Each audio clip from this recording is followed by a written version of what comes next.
नमस्कार दोस्तों। आज हम लोग जीएस के फर्स्ट पार्ट के अंतर्गत geography, history, society, art and culture आता है। सबसे पहले हम ज्योग्राफी के कंटेंट को देखते हैं कि ज्योग्राफी के अंतर्गत यूपीएससी और स्टेट सिविल सर्विसेज के लिए क्या क्या पढ़ना है।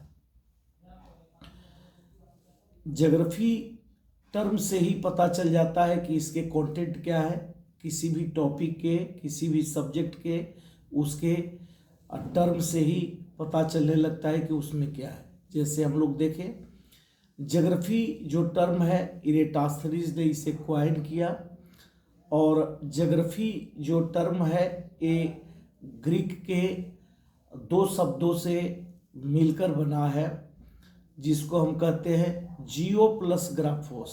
जियो का मतलब होता है पृथ्वी, और ग्राफोस का मतलब होता है विवरण, डिस्क्रिप्शन, अर्थात भूगोल क्या है, पृथ्वी के विवरण को भूगोल कहते हैं।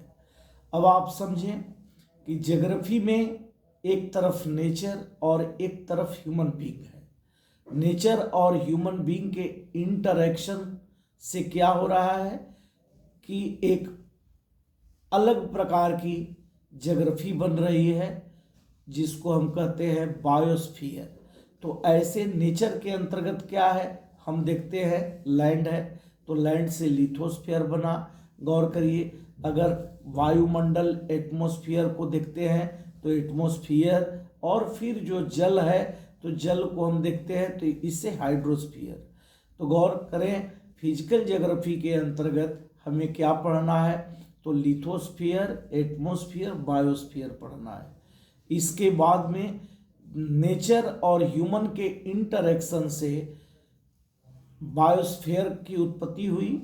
बायोस्फीयर में फ्लोरा फौना, तो फ्लोरा फौना जो इकोसिस्टम और इकोलॉजी के अंतर्गत इन्हें देखते हैं, जो कि बायोम में हम सेपरेट, पृथक पृथक रूप में विभक्त करते हैं। तो हमें बायोस्फीयर पढ़ना है, जिसमें कि हम इन्वायरमेंटल, इकोसिस्टम, इकोलॉजी के साथ भी इसे देखेंगे, और सॉइल क्लासिफिकेशन भी हम देखेंगे। तो इसे आप इन्वायरमेंटल ज्योग्राफी भी कर सकते हैं, या बायोस्फीयर के अंतर्गत इसे रख सकते हैं। ह्यूमन एंड इकोनॉमिक एस्पेक्ट में ह्यूमन के अंतर्गत रेसेज, और फिर ह्यूमन एक्टिविटीज़। तो ह्यूमन एक्टिविटीज़ जो हो रहा है वह इकोनॉमिक एक्टिविटीज़ के भी रूप में देखते हैं। इकोनॉमिक एक्टिविटीज़ में क्या क्या पढ़ना है ये हम आते हैं। तो सबसे पहले हम देखें कि physical geography, second human and economic geography. Physical geography में लिथोस्फीयर है। लिथोस्फीयर में क्या पढ़ना है, लिथोस्फीयर में सबसे पहले origin and evolution of the earth, हमें ये देखना है। दूसरा टॉपिक क्या देखना है, interior part of the earth, पृथ्वी की आंतरिक संरचना या आंतरिक भाग। Third, plate tectonic. Fourth, volcano and earthquake. Fifth, rock structure. Next, mountain, plateau, plain, lakes, rivers, ये दिखना है। फिर इसके बाद में हमें क्या देखना है कि जो रिवर इरोजनल और डिपोजिशनल लैंडफॉर्म्स है इसे दिखना है। एयर से जो इरोजनल और डिपोजिशनल लैंडफॉर्म्स बनता है इसे दिखना है। इसके बाद में हमें क्या देखना है कि कास्ट टोपोग्राफी, भूप्रक्रम से जो स्वरूप बनता है पर्वतीय क्षेत्रों में, इसे हमें देखना है, जिसमें कि स्टैलेक्टाइट, स्टैलेग्माइट आते हैं। फिर सी वेब से जो टोपोग्राफीज का निर्माण होता है कोस्टल रीजन्स में, इरोजनल और डिपोजिशनल, इसे हमें देखना है। तो लिथोस्फीयर में इतना हमें पढ़ना है। अब लिथोस्फीयर को पढ़ने के लिए हमें क्या करना है कि ईच एंड एवरी टॉपिक, प्रत्येक टॉपिक से हमें सवाल को बनाना है कि how many questions the questions are originated from each and every topic. तो जो क्वेश्चन उत्पन्न हो रहा है, जो क्वेश्चन बन रहा है, इसको अब हमें क्या करना है, लिख लेना है। लिख करके जितने सवाल बनते हैं ट्रेडिशनल रूप में इसे क्या करना है, अभ्यास करना है। एटमॉस्फेयर में क्या हमारा कंटेंट होता है, एटमॉस्फेयर में कंटेंट है, शुरू करते हैं लेयर्स ऑफ एटमॉस्फेयर, वायुमंडल की परतें, फिर एयर प्रेशर बेल्ट, वायुदाब पेटियां, फिर आता है विंड, चूंकि आप जानते ही हैं कि moving air is called wind. Wind के दो नेचर हैं, परमानेंट और टेम्पररी विंड। परमानेंट विंड में आप जानते हैं पोलर विंड, वेस्टर्ली विंड और ईस्टर्ली विंड्स आते हैं। जैसे अब टेम्पररी विंड्स में आपका mountain breeze, valley breeze, land breeze, sea breeze, local winds of the world और मानसूनी विंड शामिल है। इस तरह से विंड के बाद में हम क्या देखते हैं, साइक्लोन देखते हैं। साइक्लोन में हमें टेम्परेट और ट्रॉपिकल साइक्लोन देखना है। इसके बाद में आप देखते हैं रेनफॉल, प्रेसिपिटेशन, क्लाउड फॉर्मेशन, फिर इसके बाद क्लाइमेट क्लासिफिकेशन आते हैं, चाहे वह इक्वेटोरियल टाइप का क्लाइमेट हो, चाहे वह सवाना टाइप का क्लाइमेट हो, चाहे वह डेजर्ट टाइप का क्लाइमेट हो, चाहे वह मानसूनी टाइप का क्लाइमेट हो, या मेडिटेरेनियन, टैगा या टुंड्रा टाइप का क्लाइमेट हो। कुछ स्पेसिफिक रीजन्स में जैसे सेंट लॉरेंसियन टाइप ऑफ क्लाइमेट होता है, Chinese type of climate, waste European type of climate, इसे थोड़ा सा देख लेना है। इसके बाद जेट स्ट्रीम पढ़ना है। इतना पढ़ करके एटमॉस्फेयर को हमें समाप्त करना है। अब इसमें प्रत्येक टॉपिक से जो सवाल बन रहा है, जिसमें कि आपका मेंस और प्रीलिम्स दोनों कवर होते हैं, पूरे सवाल डिटेल जितने सवाल बनते हैं उन सवाल को आप लिखने का प्रयास करें। तीसरा एस्पेक्ट है हमारा हाइड्रोस्फीयर, जलमंडल है। जलमंडल में क्या पढ़ना है, तो जलमंडल में सबसे हम देखेंगे कि ओशन बॉटम रिलीफ, जो महासागरीय नीतल ऊंचावच है, इसको पढ़ना है। फिर ओशनिक करेंट्स, महासागरीय धाराओं को पढ़ना है। फिर ओशनिक सैलिनिटी, महासागरीय लवणता पढ़ना है।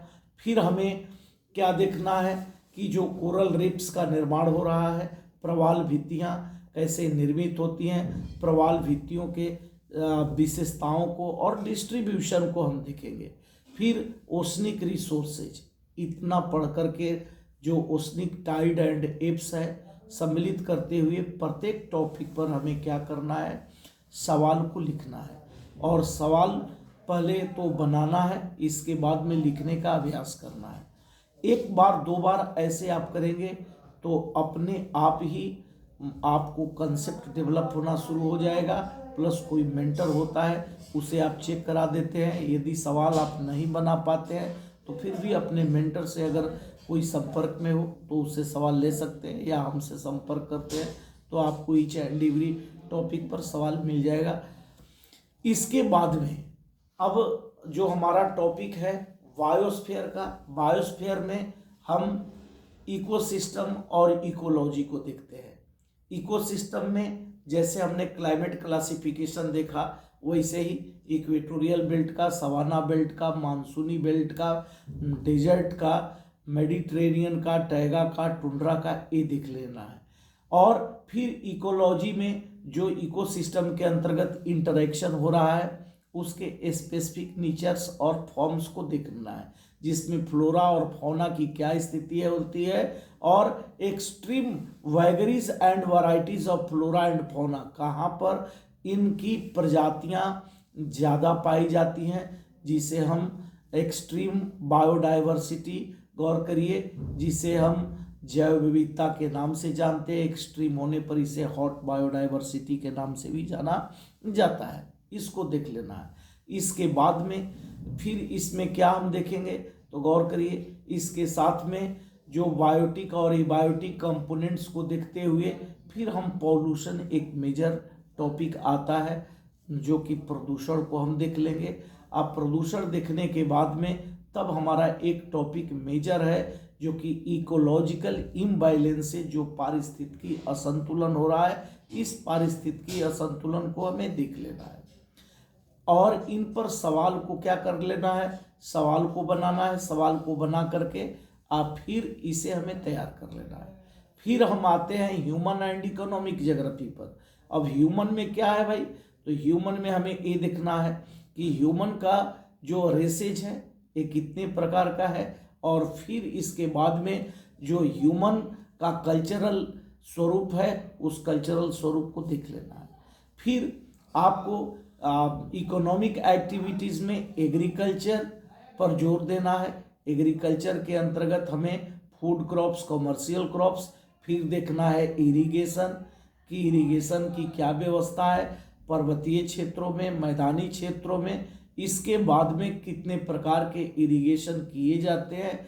फिर देखना है कि इरिगेशन से संबंधित किन किन क्षेत्रों में कैनाल की व्यवस्था है, ट्यूबवेल से कहाँ कहाँ हो रहा है, ये सारी चीज़ों को हमें मैपिंग के माध्यम से और नोट्स बना करके क्वेश्चन के माध्यम से रख लेना है।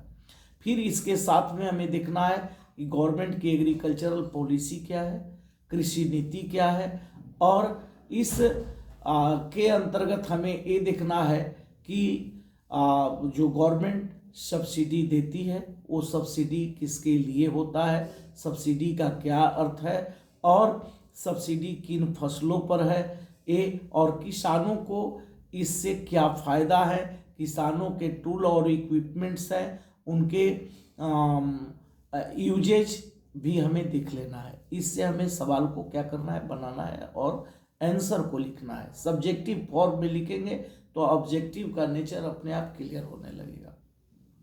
इसके बाद में हमें फिर माइंस एंड मिनरल्स को देखना है कि वर्ल्ड में और इंडिया में माइंस कहाँ कहाँ पर है, किससे लेकर के हैं, और करिए मिनरल्स में जो atomic, non atomic metal, non metal minerals है ये कहाँ कहाँ पर है, ये कैसे पाए जाते हैं, उनके फैक्टर्स क्या क्या हैं, तो ये सारा चीज़ हम देखेंगे।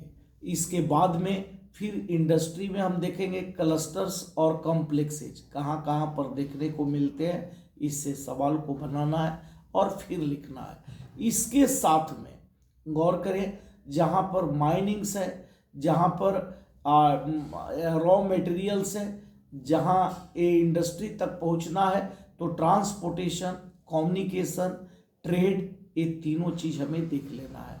फिर इसके बाद में गवर्नमेंट का इंडस्ट्रियल पॉलिसी क्या है, और गवर्नमेंट की इंडस्ट्रियल पॉलिसी से क्या क्या फ़ायदे हैं, और ये इंडस्ट्री को कैसे बूस्टअप करता है, इंडस्ट्रियल लोकेशन को कौन कौन फैक्टर अफेक्ट करते हैं, इन सारी चीज़ों को देख करके एक नोट्स में कंपाइल करना है और बना करके रख लेना है।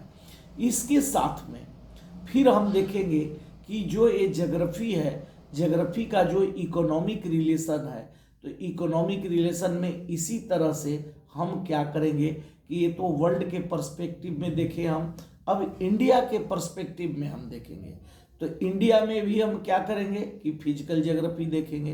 तो इंडिया के फिजिकल ज्योग्राफी में हम क्या देखेंगे, फिजियोग्राफी ऑफ इंडिया को देखेंगे। फिजियोग्राफी ऑफ इंडिया में क्या आता है भाई, भारत की भूभौत की, इसमें सबसे पहले हम देखेंगे कि कैसे formation of Indian plate, Indian plate का निर्माण कैसे हुआ, जब इंडियन प्लेट बना तो क्रोनोलॉजी फॉर्मेशन इसका देखेंगे, क्रमानुसार निर्माण देखेंगे।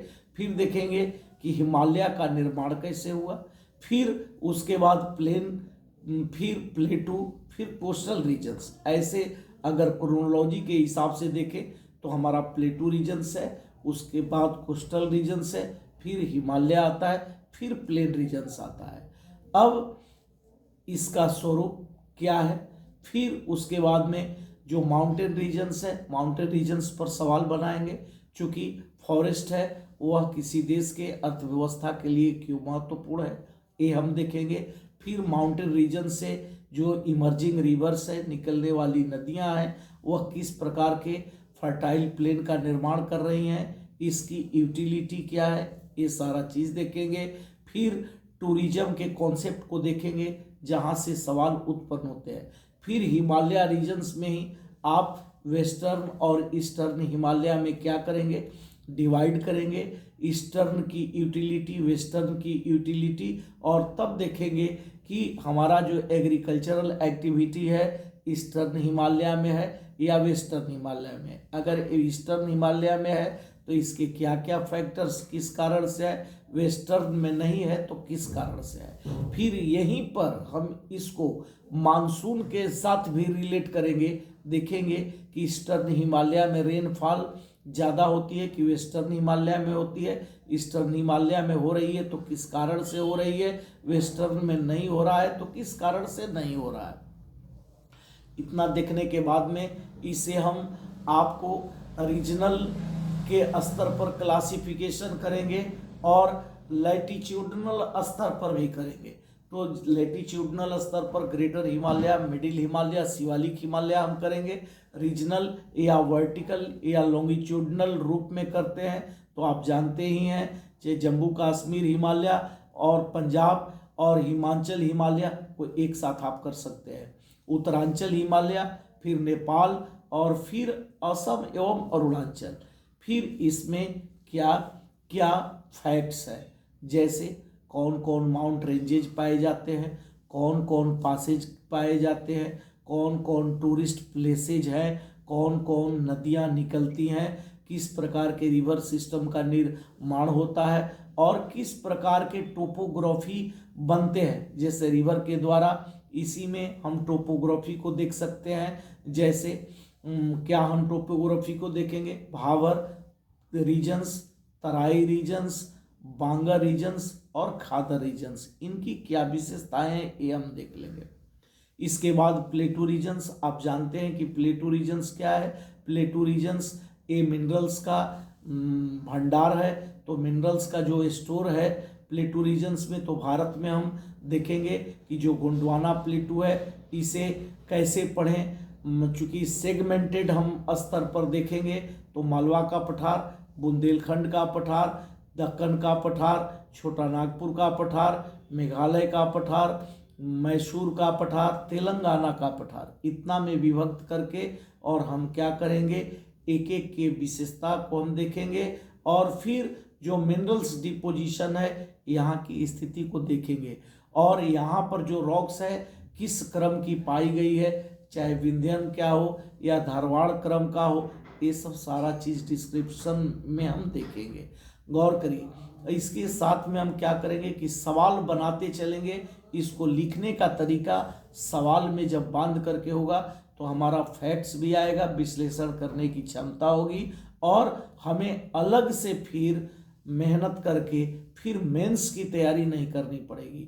हाँ, इसके साथ में हमें एक चीज़ जरूर करना है कि जो इसका अप्लाइड स्वरूप हो रहा है, जो वर्तमान में कंटेम्पररी से, तो सबसे पहले आप ट्रेडिशनल लिखने का प्रयास करेंगे, क्वेश्चंस बनाएं, फिर उसके बाद में जो वर्तमान का डेटा है, एक मैगजीन को आप हमेशा टच में रखें। उस मैगजीन के टच के चलते जो वर्तमान में जो कंटेम्पररी हो रहा है, जो रिसेंट डेवलपमेंट या रिसेंट कोई भी चीज़ आया है उसको जोड़ करके क्या करेंगे कि आप बढ़िया से तैयार कर सकते हैं।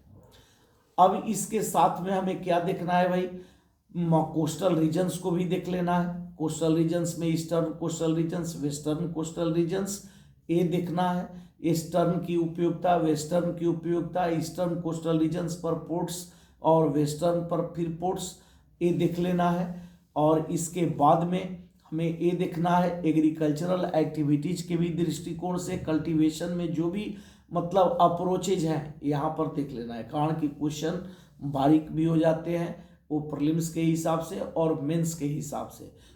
कभी कभी तो आप देखते होंगे कि प्रीलिम्स के ही सवाल को मेंस में पूछ लिया जाता है, तो आपको हमेशा तैयारी का ये अप्रोच बनाए, प्री कम मेन का अप्रोच बनाए, जिसमें कि पूरे सवाल को लिखें और सवाल के साथ में तब आंसर को लिखें।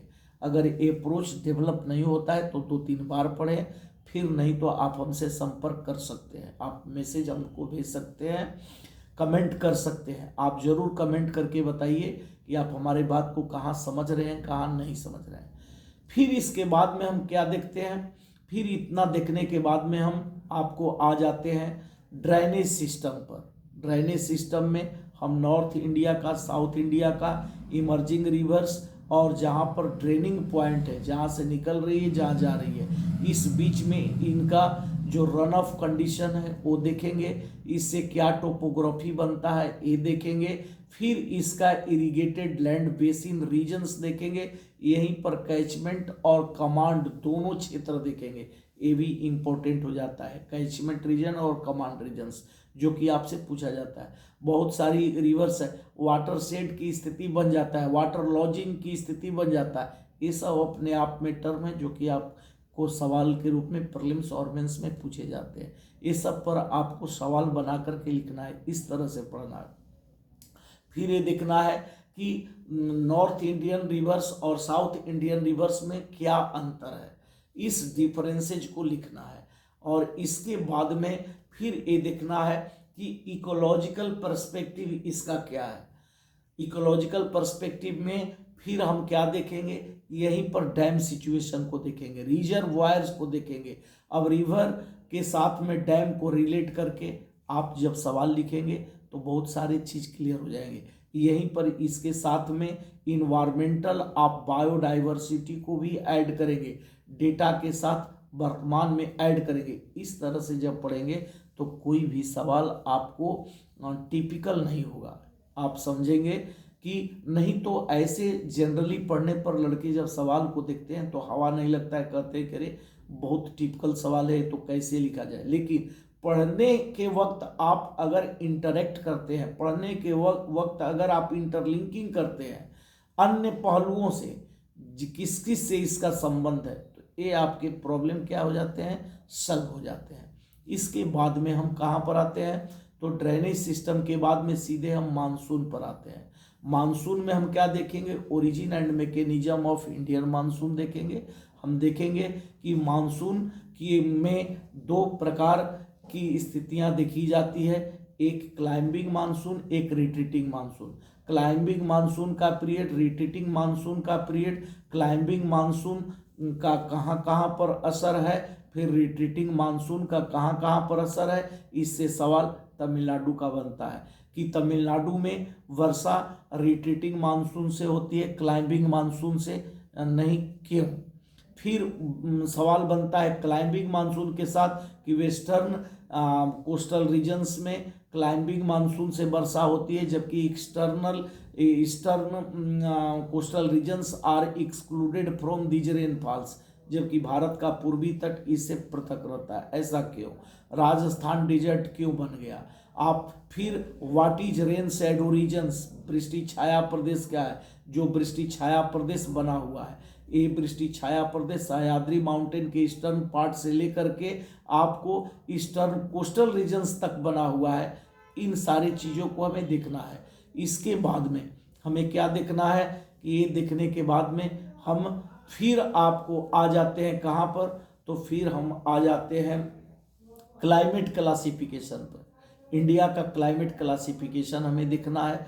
ये देखना है कि भारत में अल्पाइन से लेकर के इक्वेटोरियल टाइप ऑफ क्लाइमेट पाई जाती है, इसकी क्या विशेषता है। फिर सॉइल को देखना है, और सॉइल में हमें ये देखना है कि ICAR के द्वारा जो सॉइल का क्लासिफिकेशन 8 प्रकार में किया गया है, ये कहाँ कहाँ पर पाया जाता है, कौन कौन कंपोनेंट्स हैं, इसके टेक्सचर क्या है, इसके लोकेशन और प्लस फर्टिलिटी किसमें किस प्रकार की सॉइल में किस प्रकार की जा रही है, ये सारा चीज़ हमें जानना है। फिर वेजिटेशन को देखेंगे, वनस्पति को। भारत में आप जानते ही हैं कि इंडिया लैटिट्यूडनल के हिसाब से, अंशांश के दृष्टिकोण के हिसाब से अगर देखा जाए तो ट्रॉपिकल और सब ट्रॉपिकल दोनों रीजन्स में है। लेकिन due to the presence of Himalaya की उपस्थिति के कारण गौर करिए, entire parts of India lies under the tropical zone, Bharat का संपूर्ण क्षेत्र ट्रॉपिकल बेल्ट में आता है। तो इस तरह से हमें इस पर सवाल देखना है कि हमारा अगर वेजिटेशन है तो ट्रॉपिकल बेल्ट का है, ट्रॉपिकल बेल्ट में एवरग्रीन है कि आपको सेमी है, ये देखना है, मॉइस्ट है कि ड्राई है, ये देखना है। फिर सब ट्रॉपिकल, फिर हिमालय रीजन्स का, फिर आपको कोस्टल रीजन्स में मैंग्रोव वेजिटेशन है, ये काफ़ी इम्पोर्टेंट हो जाता है, जो कि ये मैंग्रोव वेजिटेशंस पूरे ईस्टर्न कोस्टल सुंदरबन से लेकर के वेस्ट बंगाल से लेकर के आपको till the coast of Tamil Nadu के तट तक के सारी स्थिति को देखना है। इस पर आपसे सवाल पूछे जा चुके हैं, इस पर सवाल बनता है और वर्तमान सवाल को भी क्या करना है, रिलेट करना है। तो गौर करिए, इसको हम देखेंगे। फिर गौर करें, हम जो एरिड रीजन और सेमी एरिड रीजन्स दोनों को हम देखेंगे। फिर जो वेजिटेशन है वह वेजिटेशन जहाँ पर कि हम प्लेन रीजन्स का देखेंगे, तो डेसिडुअस को भी हम देखेंगे कि जो डेसिडुअस फॉरेस्ट्स है, पतझड़ वन है, कौन कौन इसमें ट्रीज आते हैं, इसकी क्या विशेषता है, और क्या plain regions of India are mostly fertiles with the falling leaves of the deciduous forests. क्या पतझड़ वन के पत्तियों के गिरने से भारतीय मैदान की मिट्टियां अत्यधिक उपजाऊ हो रही हैं? ये सवाल इस तरह से कंपेयर करके आपको आया हुआ है, यूरोप और इंडिया का कंपेयर किया हुआ है। तो डेफिनेटली ये प्रीलिम्स में भी सवाल पूछा जा चुका है, मेंस में भी, और इसकी रिलेवेंसी बनी हुई है। तो इस तरह से आप सवाल को बनाएंगे, इस तरह से आप सवाल को लिखेंगे कंटेंट में, तो समझ लें कि हम नहीं समझते हैं कि कोई प्रॉब्लम होगा। इसके बाद में सॉइल और वेजिटेशन देखने के बाद में फिर इंडिया का इकोलॉजिकल एस्पेक्ट विशेष रूप से देखेंगे। इकोलॉजिकल एस्पेक्ट में क्या देखेंगे, नेशनल पार्क्स, यूटिलिटीज, और इसके बाद में सैंक्चुरीज, सेम, और फिर बायोस्फीयर रिजर्व्स, जैव आरक्षित क्षेत्र देखेंगे। इतना देखने के बाद में फिर इंडिया का वही human and economic geography, tribes का पोजीशंस, ट्राइब्स के पोजीशंस के साथ में उनकी एक्टिविटीज़, और फिर आपको एग्रीकल्चरल और फिर इंडस्ट्रियल। तो एग्रीकल्चरल एक्टिविटीज़ में फूड क्रॉप्स, कमर्शियल क्रॉप्स, और इंडस्ट्री के अंतर्गत हम वही माइंस, कॉम्प्लेक्सेज और क्लस्टर्स को देखेंगे, उसकी यूटिलिटी को देखेंगे, लोकेशन को देखेंगे, और फैक्टर्स दैट इन्फ्लुएंसेज, वे कारक जो इसे प्रभावित कर रहे हैं, इन सारे चीज़ों को देखेंगे। तो ये सारा ज्योग्राफी में दोस्तों एक कंटेंट है।